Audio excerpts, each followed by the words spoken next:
Hi నమస్తే, welcome to my channel Nagendra Vepuri. ఈ లెక్చర్లో మనకున్న విజ్ఞానం నైపుణ్యాలతో అద్భుతాలు సృష్టించవచ్చు అనేది తెలియజేస్తున్నాను. ఓసారి పికాసో అనే ప్రఖ్యాత చిత్రకారుడు ఓ మార్కెట్కి వెళ్ళాడు. కొంచెం దూరం నుంచే అతన్ని చూసి గుర్తుపట్టిన ఓ అభిమాని పరిగెత్తుకుంటూ దగ్గరికి వచ్చింది. సార్, మీ బొమ్మలంటే నాకు ప్రాణం. నేను మీ వీరాభిమానిని. మిమ్మల్ని కలవడంతో నా జన్మ ధన్యమైంది. దీన్ని నేను ఎప్పటికీ మర్చిపోలేను. ఇందుకు గుర్తుగా మీరు ఈ కాగితం మీద నాకు బొమ్మ గీసేవారంటూ ఓ కాగితాన్ని ఆయనకు అందించింది. అందుకు సరేనంటూ పికాసో ఆ కాగితం మీద ఓ 10 సెకండ్లు శ్రమించి ఓ అద్భుతమైన బొమ్మను సృష్టించాడు. దాన్ని ఆమెకిచ్చి, దీని విలువ 10 లక్షల రూపాయలు, జాగ్రత్తగా దాచుకో అన్నాడు. 10 సెకండ్లో వేసిన బొమ్మ విలువ 10 లక్షల అని ఆశ్చర్యంతో నమ్మలేనట్లుగా అంది ఆవిడ. తల్లి, దీన్ని 10 సెకండ్లో వేయగలిగే సత్తా 30 సంవత్సరాల కృషి తర్వాత ఇప్పుడు వచ్చింది. మొదట్లో ఉండేది కాదు కదా అన్నాడు పికాసో. ఏ వ్యక్తి ఒక రోజులో నిష్ణాతుడు అవ్వలేడు. ఎన్నో సంవత్సరాలు నిబద్ధతతో కొనసాగించే కృషి మూలంగానే ఎవరైనా నిష్ణాతులు అవుతారు. నిష్ణాతుల దగ్గర పొందే శిక్షణ ఎంతో విలువైనది, ప్రయోజనకరమైనది కూడా. అందుకే బాగా ఆడే ఆటగాళ్ళు కూడా నిష్ణాతుల దగ్గర కోచింగ్ తీసుకుంటారు. వ్యక్తిగత శిక్షకులను, సలహాదారులను కూడా ఏర్పాటు చేసుకుంటారు.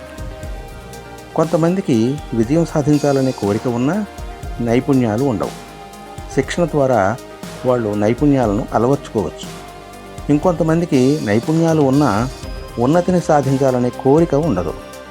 శిక్షణ ద్వారా వీళ్ళలో కూడా స్ఫూర్తిని నింపి ప్రేరణ అందించి కోరికను రగిలించవచ్చు. కొంతమందికి కోరిక ఉంటుంది, నైపుణ్యాలు ఉంటాయి. ఇలాంటి వాళ్ళు తమ నైపుణ్యాలకు తుదిమెరుగులు దిద్దుకోవడానికి శిక్షణ పనికి వస్తుంది. మరి కొంతమందికి కోరిక ఉండదు, నైపుణ్యాలు ఉండవు.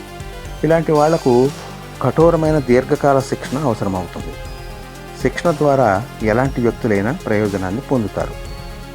ఓ మహాకాయుడు భుజాల మీద కూర్చున్న మరుగుజ్జు ఆ మహాకాయుడి కంటే ఎక్కువ దూరం చూడగలుగుతాడు.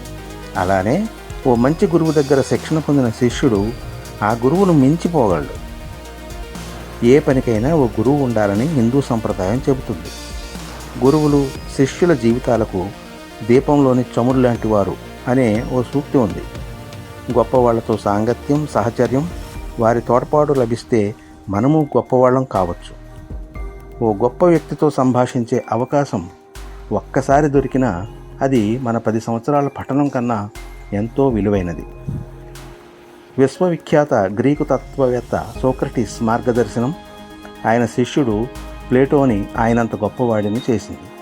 అలానే ప్లేటో తన శిష్యుడు అరిస్టాటిల్ని తనంత గొప్పవాడిని చేశాడు. అరిస్టాటిల్ ప్రపంచ విజేత అలెగ్జాండర్ను ఓ విశిష్ట వ్యక్తిగా తీర్చిదిద్దాడు. భారతీయ సంస్కృతిలో గురువుని సృష్టి స్థితిలయకారకులైన త్రిమూర్తులతో పోల్చడం జరిగింది. నేర్చుకోవడానికి మనం సిద్ధంగా ఉన్నప్పుడు గురువే మన దగ్గరకు ఏదో ఒక రూపంలో వస్తాడని మన వాళ్ళ నమ్మిక. గురువుల్లో నారికేళ ఫల గురువులు, కదళీ ఫల గురువులు, ద్రాక్ష ఫల గురువులని 3 రకాలు ఉంటారు. నారికేళ ఫల గురువుల బోధన కొబ్బరికాయలాగా కఠినంగా ఉంటుంది. కొబ్బరికాయను ఆస్వాదించాలంటే బాగా కష్టపడాలి. ముందు దాన్ని పగలగొట్టాలి. చాకు లాంటి ఓ పరికరంతో చిప్పలోని కొబ్బరిని బయటకు తీయాలి. గట్టిగా ఉండే కొబ్బరిని నోట్లో వేసుకొని కష్టపడి నమిలి మింగాలి. కనుక నారికేళ ఫల గురువుల బోధన గ్రహణ శక్తి ఎక్కువగా ఉండే వాళ్ళకే ఉపకరిస్తుంది. ఈ తరహా బోధన అందరికీ అర్థమవ్వదు. ఇలాంటి గురువుల వద్ద అందరూ రాణించలేరు. కదళీ ఫల గురువుల బోధన అంటే అరటిపండులానే మృదువుగా ఉంటుంది. అరటిపండును తినడానికి కొబ్బరికాయలాగా ఎక్కువ శ్రమపడాల్సిన అవసరం ఉండదు. కొద్దిపాటి ప్రయత్నంతో తొక్కను ఒలిచేసి మెత్తటి అరటిపండును అరగించవచ్చు. ఈ తరహా బోధన ఎక్కువ మందికి లాభిస్తుంది. ఇక 3వ రకం గురువులను ద్రాక్షఫల గురువులు అంటారు. ద్రాక్ష పండును తినడానికి ఎలాంటి శ్రమ పడాల్సిన అవసరం లేదు. కొబ్బరిని నమిలినట్టు నమలాల్సిన పని లేదు. నోట్లో వేసుకొని చప్పరిస్తే చాలు, దాని మాధుర్యం అనుభవంలోకి వస్తుంది. ద్రాక్ష ఫలం లాంటి బోధనతో ఎలాంటి వ్యక్తులైనా ప్రయోజనాన్ని పొందుతారు. గ్రహణ శక్తి, ఏకాగ్రత తక్కువగా ఉండే వ్యక్తులకు ఈ తరహా బోధన అత్యంత లాభంగా ఉంటుంది. ఇది మీకు నచ్చినట్లయితే నా ఛానల్కి సబ్స్క్రైబ్ చేసుకోండి.